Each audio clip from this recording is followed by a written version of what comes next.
సాక్షాత్తు శ్రీరామచంద్రమూర్తి స్వయంగా శివలింగ ప్రతిష్ఠ చేసిన క్షేత్రంలో రథయాత్రను చూశారా?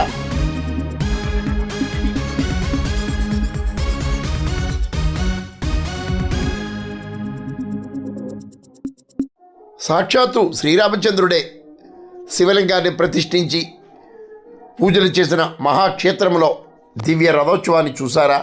మరి ఇంకెందుకు ఆలస్యం, ఈ క్షేత్రాన్ని మీరు దర్శించండి, రథయాత్రలో పాల్గొనండి.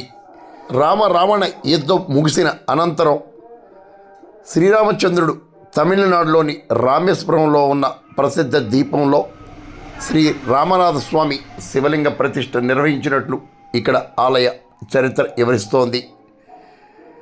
ద్రవిడ నిర్మాణ శైలిలో నిర్మించబడిన ఈ ఆలయం ఆసియాలోనే అత్యంత పొడవైన కారిడార్లకు ప్రసిద్ధి చెందింది. ఆలయ ప్రాంగణంలో 22 తీర్థాలు భక్తులు స్నానాలకు అత్యంత పవిత్రమని ఆలయ చరిత్ర వివరిస్తుంది. శ్రీరామచంద్రుడు ఇసుకతో చేసిన శివలింగం ఇక్కడ ప్రతిష్ఠించబడటం విశేషం. అలాగే సీతాదేవి ప్రతిష్ఠించిన మరో శివలింగం కూడా ఇక్కడ ఉన్నట్లు భక్తులు వివరిస్తున్నారు. పాండ్యరాజులు ఇతర రాజులు ఈ ఆలయాన్ని అభివృద్ధి చేసినట్లు ఆలయ చరిత్ర వివరిస్తోంది.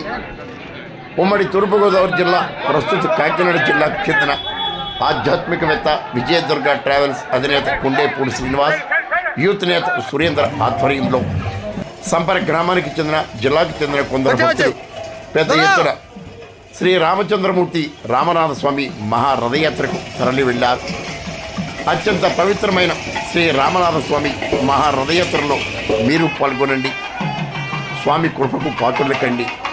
స్వామి రథయాత్రను దర్శించడం కూడా మంచి ఫలితాలు అందిస్తుందని వేద పండితులు కండవల్లి హనుమంతాచార్యులు వివరించారు. మరి మీరు దర్శించండి.